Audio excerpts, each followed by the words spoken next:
Welcome to The Explainer. Today we're diving headfirst into the brand new 2026 UBS Global Wealth Report. If you really want to understand the true state of the global economy, and honestly, maybe even your own financial standing, you can't just look at what people are spending. You've got to look at what they're actually keeping. And wow, 2025 was absolutely defined by a record-breaking, incredible surge in global personal wealth. We're talking about a massive, fundamental shift in how, why, and exactly where wealth is being created all over the world right now. 10.8%. Take a second to process that massive number. That is the rate at which total global personal wealth grew in 2025, when measured in US dollars. To put that into perspective for you, wealth grew at literally more than double the rate of the previous 2 years. We're talking just 4.6% in 2024 and 4.2% back in 2023. So yeah, this was an explosive year. And this growth wasn't just driven by those booming financial markets you've been hearing about, though they for sure played a huge role. We actually saw a considerable rise in non-financial assets too, which really signals a broad global uplift in everyday living standards. But as we all know, a top-line number never tells the whole story, right? So here is our roadmap to peel back the layers. We'll start with the 2025 global wealth boom, then look at the global wealth map, dive into average versus median wealth, unpack assets, debt, and reality, and finally explore the millionaire boom. Let's get right into it. Section 1. The 2025 Global Wealth Boom. When we actually break down that 10.8% total growth, we start seeing some really stark regional differences. Look at the EMEA region, Europe, the Middle East, and Africa, just absolutely surging ahead with 17.5% growth. Meanwhile, the Americas grew at 8.5%, and the Asia-Pacific region kind of lagged behind at 5.9%. So what's with the huge disparity? Well, a massive factor here is currency. Since global wealth is measured in US dollars, a weaker dollar in 2025 gave other regions this flattering, almost artificial glow-up. The euro, for example, rose almost 9% against the dollar last year. So actually, part of EMEA's extraordinary wealth boom, it's really just a trick of foreign exchange rates. Moving on to Section 2, the global wealth map. This is just a staggering reality to wrap your head around. Just two markets, the United States and Greater China, jointly hold over half of all the personal wealth tracked globally. Half!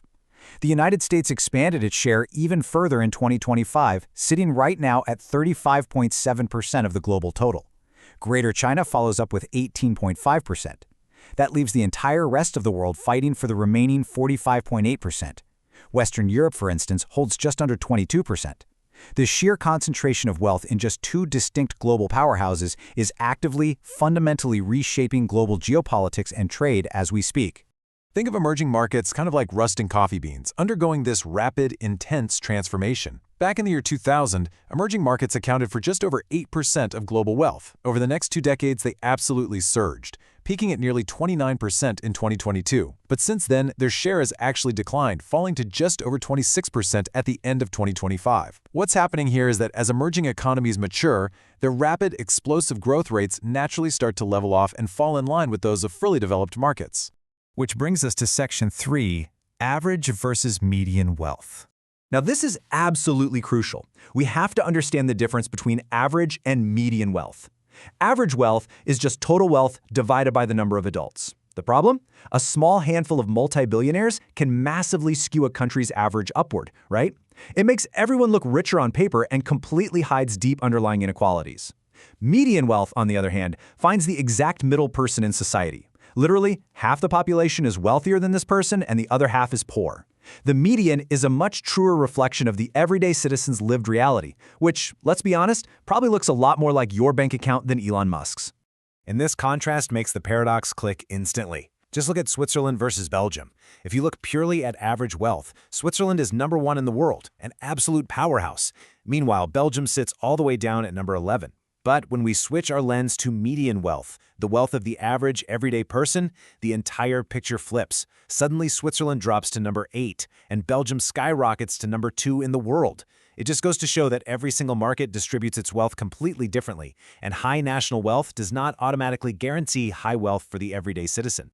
Zooming out to the larger societal picture, the global wealth pyramid is actively changing shape right now, almost like shifting tectonic plates.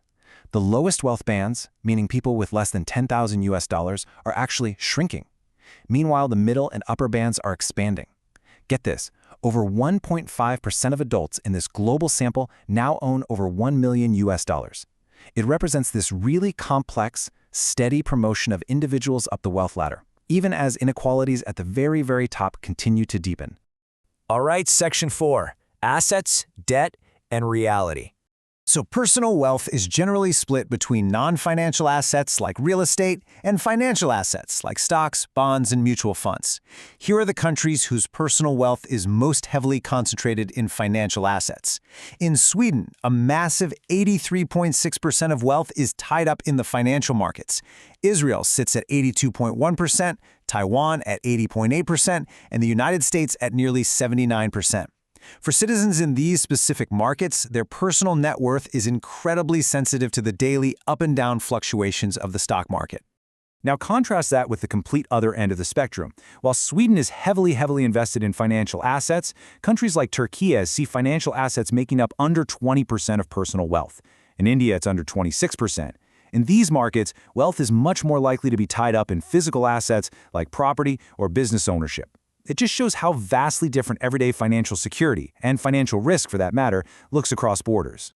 But, we really can't talk about assets without talking about the not-so-fun part, liabilities. While gross wealth definitely rose in 2025, household borrowing reverted right back to normal highs. After a brief period of shrinking in 2024, debt picked up again at its fastest pace since 2017.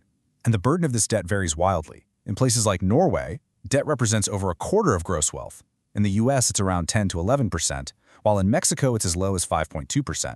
So yes, wealth is up for sure, but for many people, so is the debt required to maintain their standard of living. And finally, Section 5, the millionaire boom. 2,680. Think about that for a second. That is the staggering number of entirely new US dollar millionaires minted every single day throughout 2025. Over the course of the year, nearly 1 million new millionaires were created globally. The United States alone drove almost half of that massive growth, minting more than 1,200 new millionaires daily.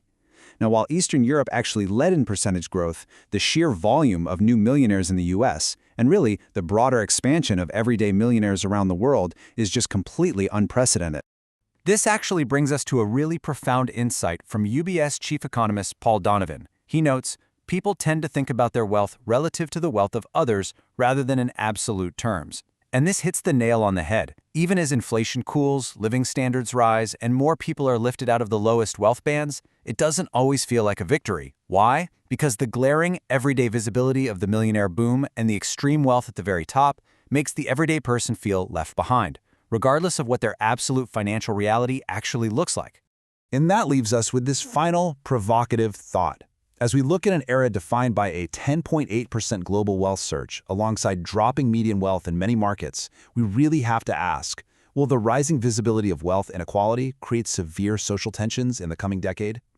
The wealth is undeniably there, but how broadly it's shared, well, that will dictate the stability of our global future.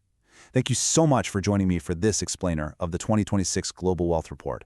I hope diving into these layers helped illuminate the complex realities hiding behind the top-line numbers. Keep asking questions and keep learning.